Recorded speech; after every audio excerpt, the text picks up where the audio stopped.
성경 말씀 보시겠습니다. 오늘 우리가 내받을 말씀은 구약성경 시편 40편 말씀입니다.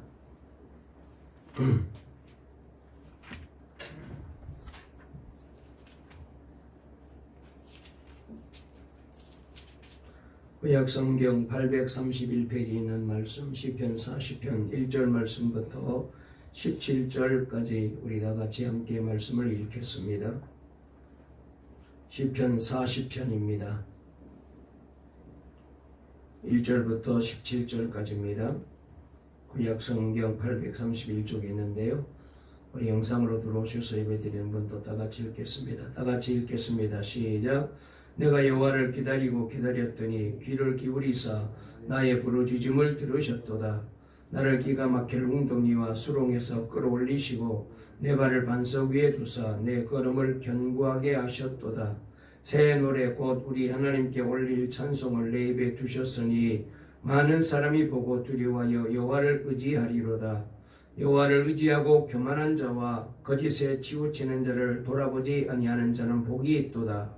여호와 나의 하나님이여, 주께서 행하신 기적이 많고 우리를 향하신 주의 생각도 많아 누구도 저와 견줄 수가 없나이다. 내가 널리 알려 말하고자 하나 너무 많아 그 수를 셀 수도 없나이다. 주께서 내 귀를 통하여 내게 들려주시기를 제사와 제물을 기뻐하지 아니하시며 번제와 속죄제를 요구하지 아니하신다 하신지라. 그때 내가 말하기를 내가 왔나이다. 나를 가리켜 기록한 것이 두루마리 책에 있나이다. 나의 하나님이여, 내가 주의 뜻 행하기를 즐기오니 주의 법이 나의 심중에 있나이다 하였나이다. 내가 많은 회중 가운데서 의의 기쁜 소식을 전하였나이다. 여호와여, 내가 내 입술을 닫지 아니할 줄을 주께서 아시나이다. 내가 주의 공의를 내 심중에 숨기지 아니하고 주의 성실과 구원을 선포하였으며 내가 주의 인자와 진리를 많은 회중 가운데에서 감추지 아니하였나이다. 여호와여, 주의 공의를 내게 거두지 마시고 주의 인자와 진리로 나를 항상 보호하소서. 수많은 재앙이 나를 둘러싸고 나의 죄악이 나를 덮침으로 우러러 볼 수도 없으며 죄가 나의 머리털보다 많으므로 내가 낙심하였음이니이다. 여호와여, 은총을 베푸사 나를 구원하소서. 여호와여, 속히 나를 도우소서. 내 생명을 찾아 멸하려 하는 자는 다 수치와 낭패를 당하게 하시며 나의 해를 기뻐하는 자는 다 물러가 욕을 당하게 하소서. 나를 향하여 하하하하 하며 조소하는 자들이 자기 수치로 말미암아 놀라게 하소서. 주를 찾는 자는 다 주 안에서 즐거워하고 기뻐하게 하시며 주의 구원을 사랑하는 자는 항상 말하기를 여호와는 위대하시다 하게 하소서. 나는 가난하고 궁핍하오나 주께서는 나를 생각하시오니 주는 나의 도움이시요 나를 건지시는 이시라.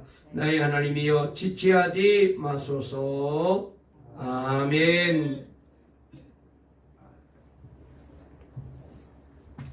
할렐루야. 오늘 이 시간에도 우리가 읽은 말씀으로 하나님이 우리에게 귀한 은혜의 말씀을 들려주시고 또 힘을 주실 줄 믿습니다. 오늘 이 시간 예배를 통하여 다시 한번 주님을 뜨겁게 만나는 귀한 시간 되기를 바랍니다. 우리 앞뒤 좌우에 있는 분과 인사 나누실까요? 오늘 또 참 잘 오셨습니다. 은혜 받으세요. 다시 한번 말씀으로 힘을 얻으세요. 우리의 소망은 주님께 있습니다. 아멘. 설교 제목 한번 따라해 보실까요? 영원의 밤이 올 때 더욱 주님을 바라봅시다. 다시 한번 영원의 밤이 올 때 더욱 주님을 바라봅시다. 여러분, 우리가 이 성경 말씀을 좋아하는 말씀을 우리가 많이 자주 찾아 읽게 됩니다. 그래서 내가 좋아하는 말씀을 늘 이제 자꾸 우리가 묵상하고 그 말씀을 자꾸 우리가 가까이 하려고 하는데 사실 성경은 처음부터 끝까지 다 봐야 돼요. 그래서 창세기부터 요한계시록 한 말씀도 하나님 말씀이 아닌 말씀이 없잖아요. 다 생명의 말씀이고 구원의 말씀이고 우리에게 하나님이 복이 되는 말씀을 허락해 주셨습니다. 물론 때로 어떤 말씀은 내가 받기가 조금 부담스럽기도 하고 또 책망하기도 하고 또 꾸짖기도 하고 나의 죄를, 나의 허물을, 나의 약점을 지적하는 말씀도 성경에 많이 있기 때문에 또 그런 말씀을 우리가 가까이 하기가 쉽지 않습니다. 왜냐하면 양심에 자꾸 찔림을 받고 신앙의 찔림을 받기 때문에 그래서 되도록이면 그런 말씀을 피하려고 할 때가 많습니다. 또 어떤 말씀은 도무지 무슨 말씀인지 이해가 안 되고 어려운 그런 말씀도 많이 있어요. 특별히 레위기 같은 말씀이라든지 또 이제 에레미야나 이런 말씀들 뒤에 또 여러 가지 선지자들의 말씀들은 책망의 말씀들이 많이 있기 때문에 그래서 어렵기도 하고 이해하기도 힘들 때도 많이 있습니다. 그러나 성경은 부분적으로 보게 되면 오해할 수 있습니다. 이단들이 잘하는 게 바로 이 성경을 부분적으로 해석하잖아요. 그래서 자기들에게 맞는 말씀 몇 말씀만 빼내가지고 그걸 가지고 그럴듯하게 엮어서 말하기 때문에 잘 모르면은 정말로 그 사람들이 하는 말이 다 맞는 말 같고 그 사람들이 옳은 것 같이 우리가 그렇게 착각을 할 수 있어요. 그러나 성경은 그렇게 보면 안 됩니다. 그렇게 되면은 잘못될 수 있습니다. 이단에 빠질 수 있어요. 그래서 성경은 전체적으로 보아야 은혜를 받을 수가 있어요. 우리가 지금 계속해서 시편 말씀을 강의하고 있는데 이 시편 말씀 중에 우리가 부분적으로 아는 말씀들이 많이 있습니다. 특별히 오늘 읽은 시편 40편에는 유명한 말씀들이 여러 나오죠. 우리가 지난 주일날 말씀을 봤는데 시편 39편에도 그런 말씀이 있고 37편에도 그런 말씀이 있고 얼마나 우리가 잘 아는 말씀들이 거기에 많이 있습니까? 그래서 우리가 그런 말씀만 기억하려고 하는데 그러나 시편 말씀을 우리가 이해할 때도 전체적으로 말씀을 다 보아야 우리가 말씀을 제대로 이해하게 되고 또 하나님의 뜻을 잘 우리가 분별할 수 있습니다. 특별히 오늘 여기 시편 40편 말씀에 보게 되면은 유명한 말씀들이 많이 있는데 그 중에 2절 말씀 아마 여러분들이 많이 말씀을 읽기도 하고 듣기도 했을 거예요. 우리 다시 한번 2절 말씀 이 말씀을 가지고 찬양도 있잖아요. 우리가 이 찬양을 많이 불렀는데 찬양 가사에도 이 말씀이 그대로 들어가 있는데 우리 한번 2절 말씀을 한번 읽어볼까요? 다 같이 읽습니다. 시작. 나를 기가 막힐 웅덩이와 수렁에서 끌어올리시고 내 발을 반석 위에 두사 내 걸음을 견고하게 하셨도다. 그 다음에 3절도 읽겠습니다. 새 노래 곧 우리 하나님께 올릴 찬송을 내 입에 두셨으니 많은 사람이 보고 두려워하여 여호와를 의지하리로다. 그랬어요. 우리가 너무나도 잘 아는 그런 말씀입니다. 나를 기가 막힐 웅덩이와 수렁에서 끌어올리시고 내 발을 반석 위에 두사 내 걸음을 견고하게 하셨습니다. 라고 노래하고 있습니다. 그런데 여러분 이 말씀만 귀한 게 아니고 시편 1편 40편 1절부터 마지막 17절까지 끝까지 읽어야 여기 말씀의 깊은 맛을 알 수 있어요. 그래서 이 시편 40편도 끝까지 읽고 이 전체적인 말씀이 주시는 메시지를 우리가 들을 수 있어야 됩니다. 특별히 이 시편 40편은 처음에 보게 되면은 다윗의 고백이 잘 소개되고 있는데 여기 고백을 보게 되면은 너무나 충만한 즐거움이 있는 것을 보게 됩니다. 자, 우리 다시 한번 몇 절 말씀을 읽겠습니다. 우리 다 같이 1절 다시 한번 읽어볼까요? 시작. 내가 여호와를 기다리고 기다렸더니 귀를 기울이사 나의 부르짖음을 들으셨도다. 아멘. 이 말씀을 또 현대어 성경에 보게 되면 해석하기를 내가 간절히 주님을 기다렸더니 주님께서 나를 굽어보시고 나의 울부짖음을 들어주셨네. 이렇게 표현하게 되었어요. 그 다음에 5절 말씀도 읽어볼까요? 5절 시작. 여호와 나의 하나님이여 주께서 행하신 기적이 많고 우리를 향하신 주의 생각도 많아 누구도 주와 견줄 수가 없나이다. 내가 널리 알려 말하고자 하나 너무 많아 그 수를 셀 수도 없나이다. 그랬습니다. 그러니까 주의 놀라운 일이 하도 많아서 주님이 하신 일이 놀라운 일이잖아요.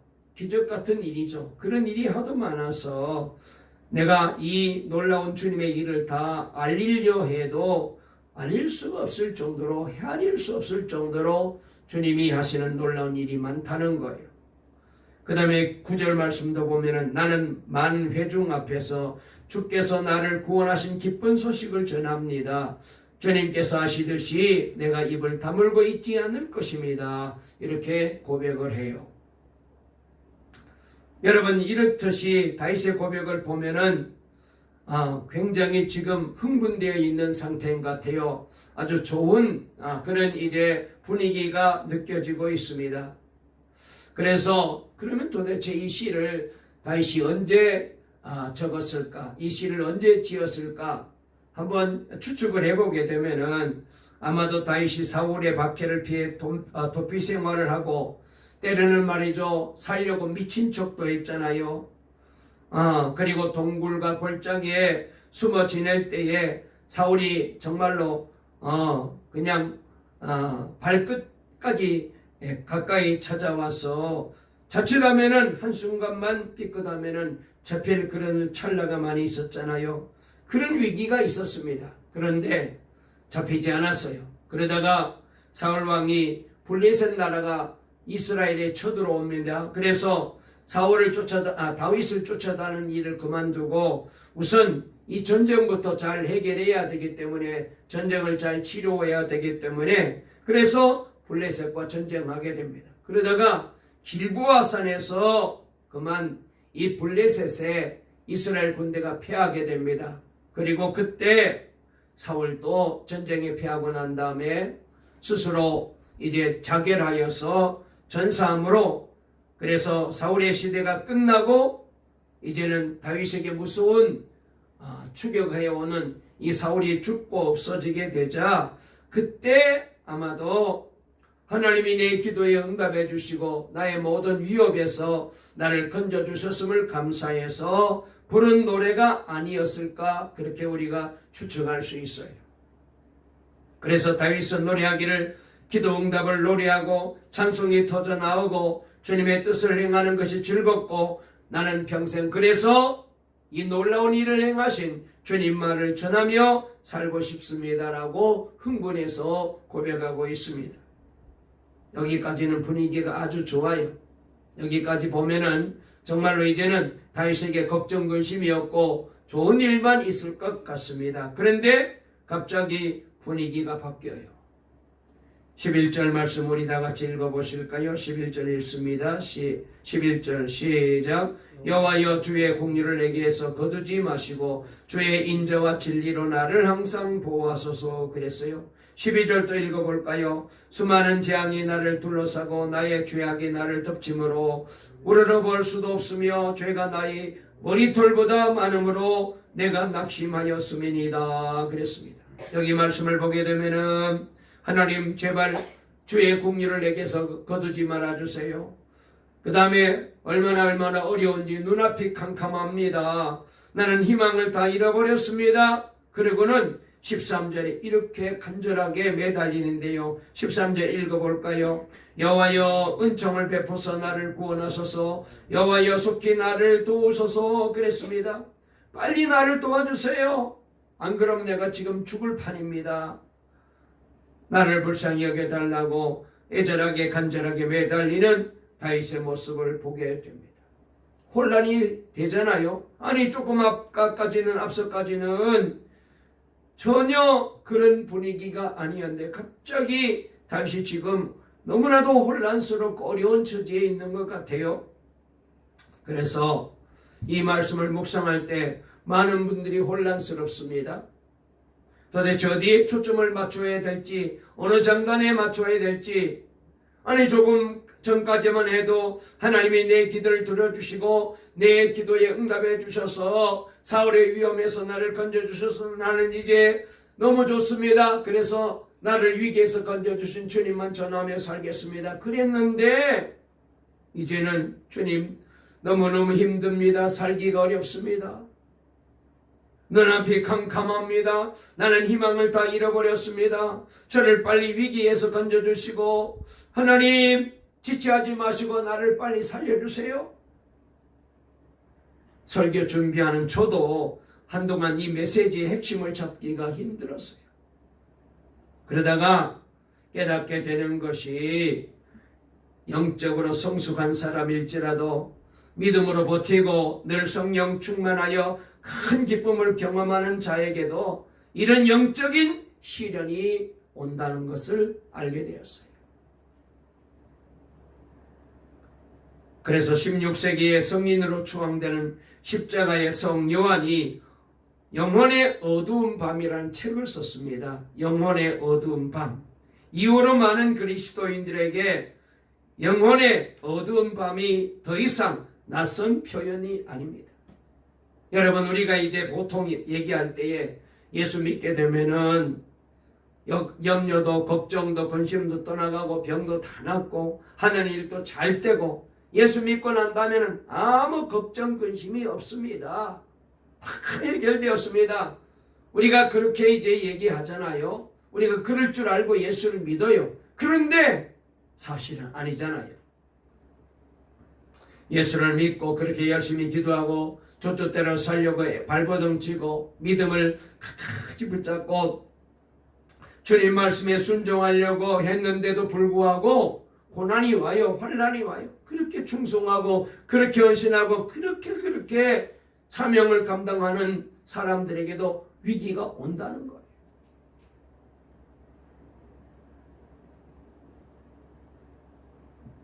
여러분, 우리가 세상 살다 보면은 인생의 밤을 만나게 되잖아요. 예를 들어서 갑자기 건강했던 사람이 하루아침에 큰 병을 얻게 되고 또 암으로 고생하다가 힘들어하는 모습을 보게 됩니다. 건강에 밤이 왔어요. 어떤 사람은 사업이 부도나고 경제적으로 큰 어려움을 당하게 되어서 경제적으로 밤을 만날 때도 있습니다. 그 다음에 직장에서 퇴출당하기도 하고 직장이 또 풍비박산 나서 다니는 직장에서 이제 어디 길이 보이지 않아서 힘들어하는 분도 계시고 그 다음에 앞길이 막히고 그래서 어떻게 해야 될지 몰라 쩔쩔매는 인생의 밤이 있거든요. 우리가 살다 보면 이런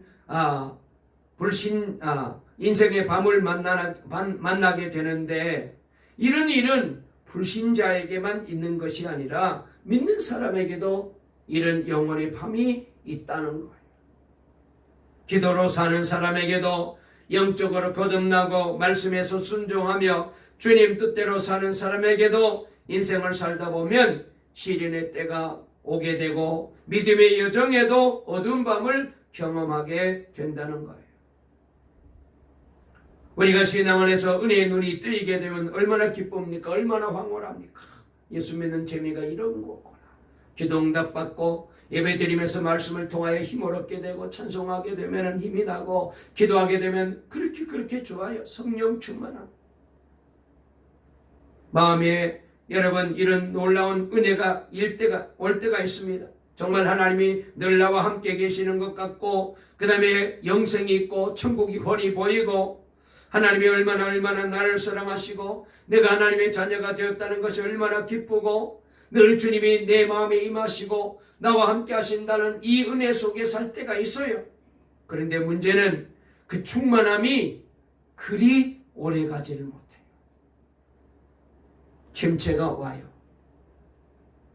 마음의 기쁨이 사라지고 버림받았다는 느낌이 옵니다. 두려움이 찾아오고 수치심이 찾아오고 불안감이 찾아오고 아무리 주님의 이름을 불러도 그 목소리가 들리지 않고 도대체 하나님은 계시느냐 안 계시느냐? 아니 계신다면 왜 침묵하고 계시느냐? 그래서 예배를 드려도 말씀을 들어도 찬송을 불러도 기쁘지 않아요. 영혼의 밤이 찾아온 거예요. 이런 일은 다윗뿐만 아닙니다. 아브라함에게도 있었습니다. 100세의 이삭을 얻고 얼마나 행복했는지요. 그런데 보세요. 하나님께서 그 아들을 다시 번제물로 바치라는 음성을 듣잖아요. 모세도 40년 동안 광야 생활을 했었고 요셉도 13년간 노예 생활과 감옥 생활을 했었습니다. 영혼의 밤이 있었어요. 다니엘은 사자굴에 들어갔고 에레미야는 진흙 구덩이에 던져지기도 했었습니다. 엘리야도 보면은 열왕기상 19장 4절에 여호와여 넉넉하오니 지금 내 생명을 취하소서 나는 내 열조보다 낫지 못합니다. 여러분 엘리야가 어땠습니까? 갈멜산 꼭대기에서 우상을 섬기는 바알신 선지자들과 대결해서 하나님이 저들의 기도에는 응답하지 않았지만 이 엘리야의 기도에 응답해 주셔서 그래서 제단의 모든 것들을 다 태웁니다. 온 백성들이 그제서야 하나님이 참시는 걸 알게 되고 거짓 우상 숭배의 선지자들을 다 끌고 가서 죽였습니다. 이제는 뭐 아무 문제가 없어요.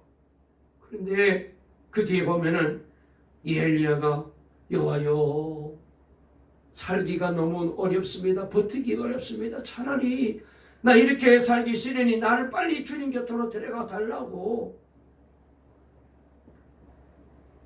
고린도후서 12장에 보면은 사도 바울도 육체의 가시를 빼달라고 3번이나 간절히 기도했는데 하나님께서 이 기도에 외면하셨어요.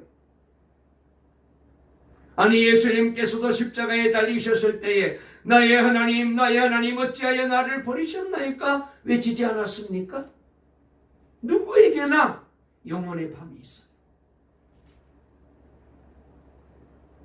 여러분 하나님께서 왜 믿는 우리에게 이런 단계를 거치게 하실까요? 왜 이런 단계를 겪게 만드실까요? 그냥 예수 믿고 난 다음에 쭉 그냥 좋게만 만들어주시고 편하게만 만들어주시고 그저 내가 원하는 대로 내가 잘 믿을 테니까 그렇게 하면 얼마나 좋을까요? 여러분 우리가 영혼의 밤을 만나는 것은 죄 때문에 주시는 게 아니에요. 그래서 십자가의 성 요한이라는 분은 이 믿는 우리들에게 이 영혼의 밤을 주시는 이유를 이 과정을 뭐라고 말했냐면은 우리가 주님과 온전한 연합하는 과정, 하나님을 체험하는 단계라고 이해했어요. 그러니까 여러분 우리가 예수를 믿고 구원받고 난 다음에 주님과 연합을 해요. 하나가 돼야 돼요. 그러기 위해서는 세상의 줄을 다 끊어버리고 오직 주님만 붙잡도록 하기 위해서 이런 고난의 밤을 지나게 하신다는 거예요. 여러분 영혼의 밤을 만나니 아직도 육신의 욕심과 정욕이 죽지 않은 자신의 모습에 실체가 드러나는 거예요. 우리가 고난을 통해 보게 되면은 내 안에 죄가 있는 것을, 욕심이 있는 것을, 아직까지도 내가 버리지 못했던 세상에서 가지고 있던 그 더러운 죄가 내 안에 아직도 있는 것을 알게 되잖아. 하나님이 이것마저 회개하라고, 이것마저 내려놓고 주님 붙잡으라고 이런 고난 주시나 보다. 그래서 우리가 주님께로 더 가까이 가잖아요. 회개하잖아요. 그래서 철저한 영혼의 정화가 일어나고 비로소 온전히 내 자아는 다 깨지고 십자가를 붙잡게 되는 그런 단계로 나가게 하기 위하여 우리 하나님이 우리에게 이런 영혼의 밤을 만나게 하신다는 거예요. 자, 그렇다면은 조금 자신감이 생겨요. 어떤 자신감? 우리에게 영혼의 밤이 오는 것을 두려워하지 않아도 된다는 거예요. 하나님께서 나의 영혼을 더 깨끗하게 만들어 십자가를 통하여 주님께서 나를 깨끗하게 만들어서 정말 온전한 믿음의 사람으로, 신앙의 사람으로 나를 다듬어 가시려고 이렇게 하시는 것보다 그렇게 생각하면 감사하게 되죠. 걱정하고 속상하지 않아요.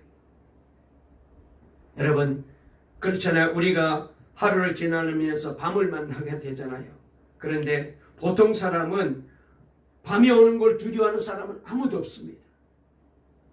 뭐 혹시라도 무슨 병세가 있거나 무슨 정신적으로 무슨 그런 문제가 있지 않은 한은 보통 사람은 이 밤이 오는 게 당연해요.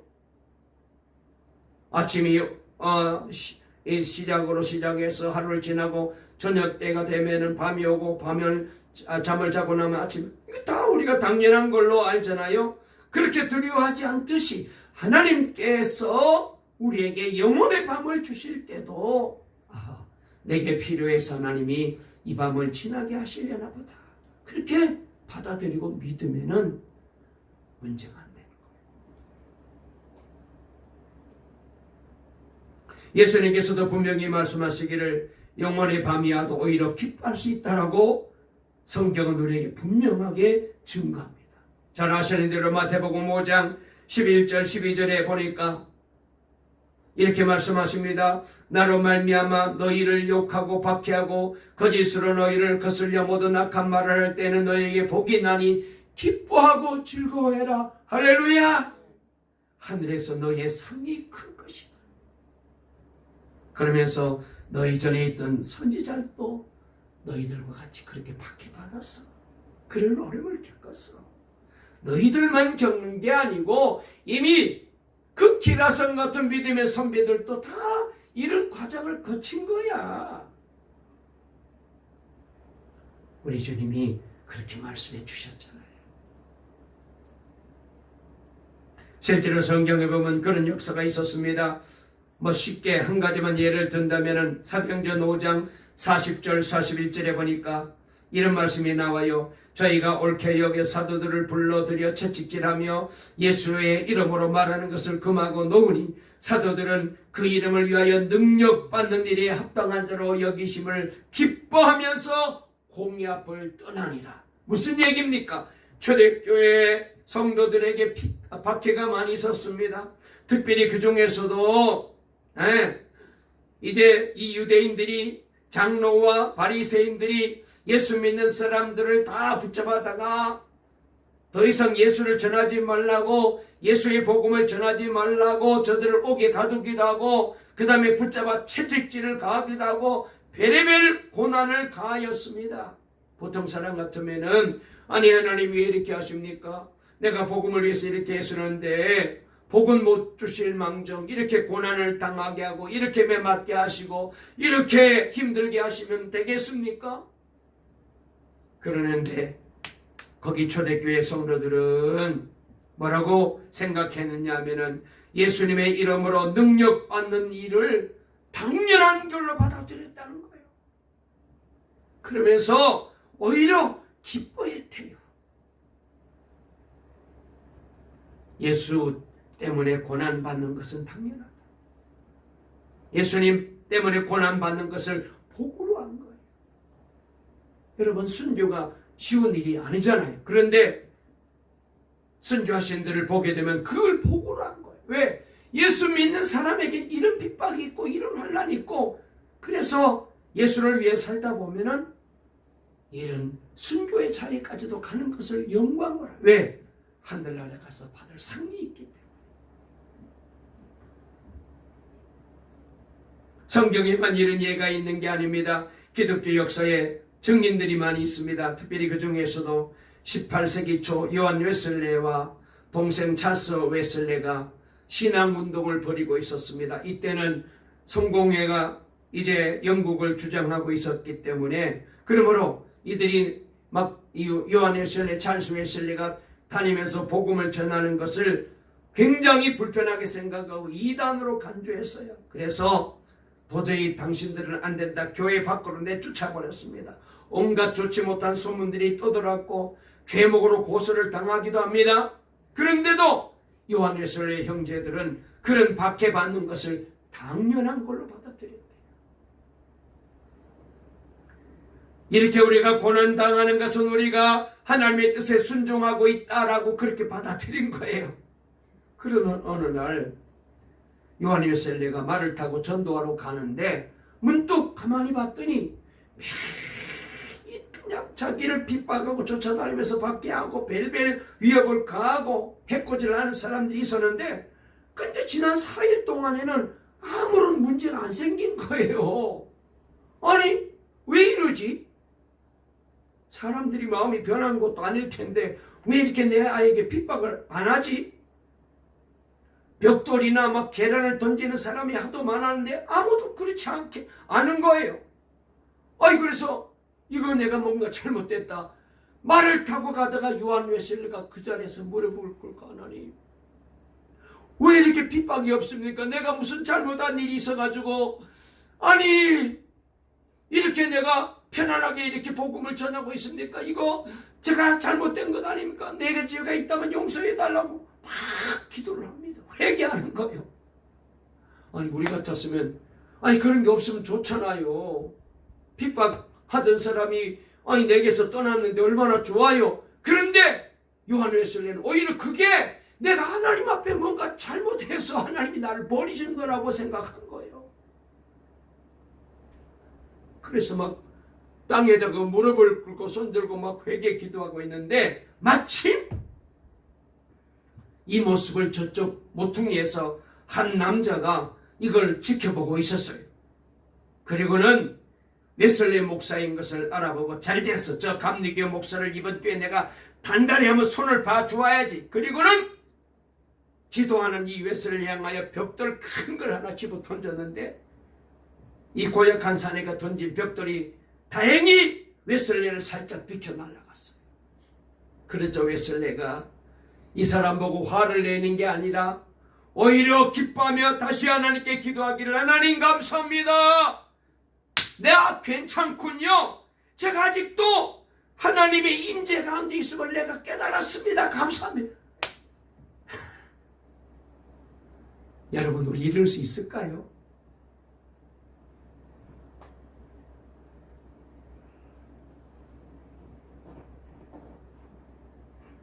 고난이 오고 핍박이 있는 것을 보고 아직도 자신이 하나님의 말씀을 따라 지금 잘 가고 있다, 바르게 가고 있다는 것을 느끼게 된 거예요. 악한 세상에서 제대로 믿는 사람에게는 반드시 고난이 있고 환난이 있고 어두운 밤이 있어요. 그러므로 우리는 영원의 밤이 올지라도 얼마든지 기쁨으로 감당할 수 있어야 돼요. 전에 말씀을 드렸잖아요. 한동대 김영길 총장님이 한동대를 하나님이 기뻐하는 학교로 만들기 위해서 애를 썼는데, 그러다 보니까 여러 가지 문제가 많이 생겼습니다. 구설수에 오르게 되고 재정적으로 어려움을 겪어야 되었습니다. 나중에는 급기야 일간지에 김영길 총장님을 비난하는 성명서까지 실리게 되었어요. 보통 사람 같았으면 식사도 하지 못하고 잠도 자지 못할 그런 형편인데, 그런데 봤더니 아무렇지 않게 식사도 잘하고 집에 와서 코까지 골면서 편안하게 잘 주무시는 거예요. 부인 권사님이 하도 어이가 없어가지고, 아니 당신이라는 사람 도대체 어떻게 된 사람이야? 그런 꼴을 당하고도 그렇게 아무렇지 않게 잠도 자고 밥이 복근으로 넘어가냐고. 그랬더니 이 김영길 장로님이 한마디 하셨는데요. 이런 말을 합니다. 아니 내가 죽었는데 뭐 그랬대. 죽은 사람이 뭐 욕한다고 무슨 반응합니까? 뭐. 그러면서 한마디 더 하시기를, 하나님께 내 이름을 쓰시도록 내가 올려드렸는데 내 이름의 주인 되시는 분이 내 이름을 가지고 볶아 잡수시든지 삶아 잡수시든지 나는 아무 권리가 없어. 주님 하시는 대로 나는 뭐 그냥.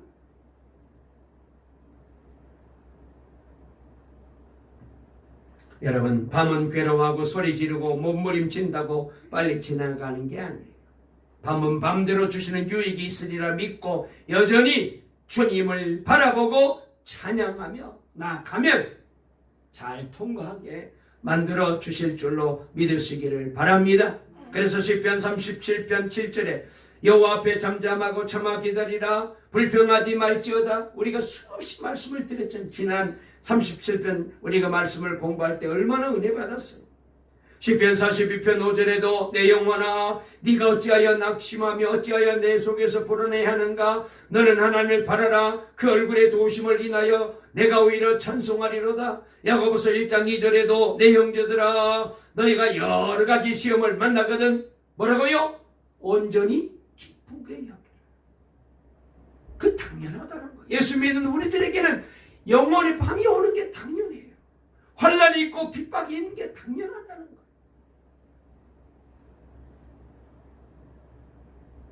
영원의 밤이 올 때 주님을 바라보면 이길 수 있음을 우리는 알아야 됩니다.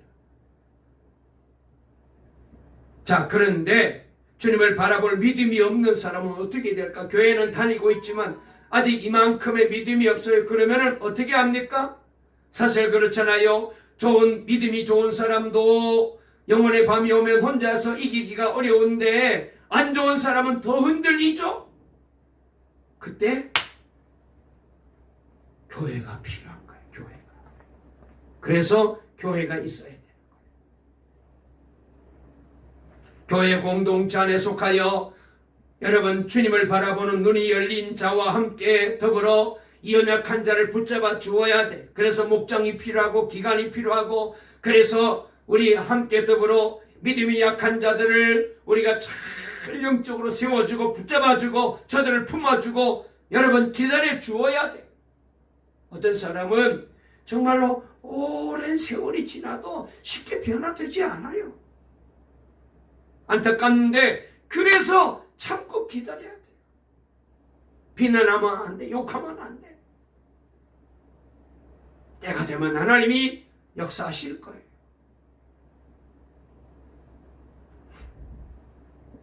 그래서 영원히 밤이 왔다고 느낄 때에 서로 도와서 예수 그리스도를 바라보게 되면 아무리 캄캄한 밤을 맞아도 반드시 그 밤을 잘 통과해서 찬란하게 떠오르는 아침을 맞이하는 새날을 우리가 맞게 될 거예요. 다윗도 이러한 시험을 이긴 비밀은 영원의 밤이 왔을 때 주님을 바라보았던 것입니다. 여러분, 예수를 믿고도 나는 불행하다라고 생각하고 사는 사람 진짜 예수님을 붙잡아야 됩니다. 그렇습니다. 목사님에게도 전도사님에게도 장로님에게도 집사님에게도 잘 믿다가 영적인 밤을 맞이할 수 있어요. 부산에 있는 모 교회에서 서찰 집사님이 어느 날 이렇게 교회를 둘러보는데 지하에 있는 교육관에 갔더니 어떤 사람이 대낮에 술이 잔뜩 취해가지고 막 거기서 잠을 자고 그렇게 있는 거예요.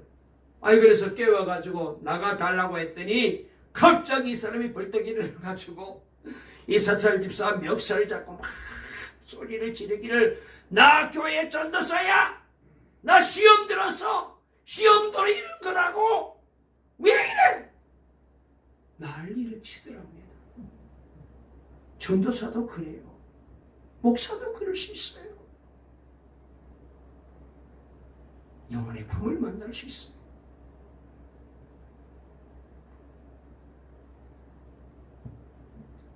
그래서 영원의 밤을 만날 때 이렇게 하면 안 돼요. 그래서 어떻게 해야 됩니까? 주님, 내가 주님을 바라볼 수 있도록 도와주세요. 교인들을 위해서도 내가 아직도 여러 가지 불편한데 나를 위해서 좀 기도해 주세요. 내가 주님을 바라볼 때까지 좀 도와주세요. 기다려 주세요. 그렇게 해야 돼요. 여러분, 우리가 이제 휴대폰 가지고 있는데 배터리가 방전되면 못 쓰잖아요. 그래서 아무짝에도 쓸모없는 그냥 물품이 되어버리잖아요. 그래서 이 배터리를 늘 우리가 충전을 해야 되잖아요. 그래서 얼마나 남았나 늘 체크하고 늘 밤에 잘 때 충전하거나 낮에도 배터리가 모자라면 충전하잖아요. 여러분 늘 점검해야 됩니다. 여러분 그래서 우리가 이렇게 배터리를 늘 점검하듯이 우리 그리스도인들은 휴대폰 전원 점검하는 것보다 예수님을 늘 바라보고 있는지 이걸 점검해야 돼요. 우리는 언제나 주님께 초점을 맞추고 주님을 향하여 눈을 떠야 됩니다. 이동하는 세상 바라보게 되면은 내 마음도 같이 요동하게 됩니다. 늘 사소한 것에 영향받고 상처받게 되고 내 자신을 바라보면 무너지고 말아요. 그러나 우리가 눈을 높이 들어 만군의 주 여호와 하나님을 바라보게 되면은 일어날 수 있어요. 그래서 시편 123편 1절에 보니까 하늘에 계시는 주여 내가 눈을 들어 주께 향하나이다. 그렇게 고백하고 있는 말씀을 읽을 수가 있습니다. 더 설교를 길게 준비했는데 말씀을 마치려고 합니다. 여러분, 예수님을 바라보는 것이 훈련이 잘 되어야 합니다. 물론 영적으로 답답할 때도 있고 시험에 빠질 때도 있습니다만, 그러나 우리가 주님을 바라보게 되면은 어떤 어려움도 이겨내게 되고 어떤 환경에서도 우리가 다시 한번 살아날 수 있습니다.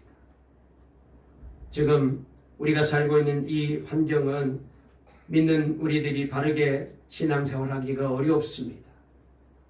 이럴 때일수록 우리가 다시 한번 주님께 눈을 맞추어야 돼요.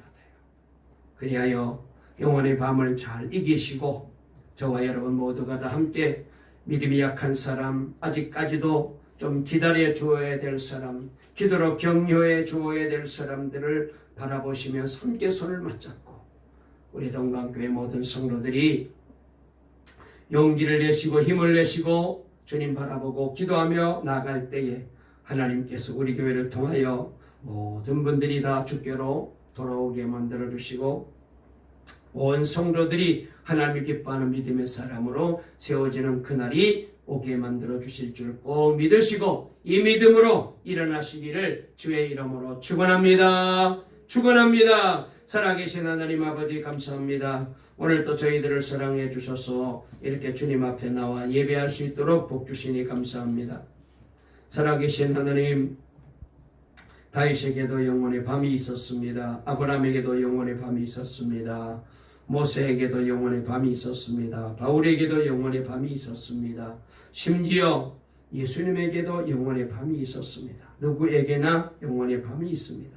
이 영혼의 밤을 주신 이유는 하나님께서 우리로 하여금 십자가를 통하여 나의 모든 죄를 다 털어내고 우리를 정결하게, 우리를 깨끗하게, 우리를 새롭게 만드시려고 하나님께서 내가 열심히 잘 믿어도 정말로 사명 잘 감당하고 충성하고 헌신하고 말씀에 순종하며 기도 그렇게 열심히 하고 어떻게 하든지 주님 뜻대로 살려고 몸부림칠 때에도 영혼의 밤이 찾아올 수 있음을 꼭 기억하고 아버지 하나님, 이때 우리는 주님께 눈을 고정하게 도와주시고 주님만 바라보게 도와주시고 주님만 의지하게 도와주시옵소서. 아직까지 우리 성도들 중에 영적으로 약한 분들이 계십니다. 흔들리는 분이 계십니다.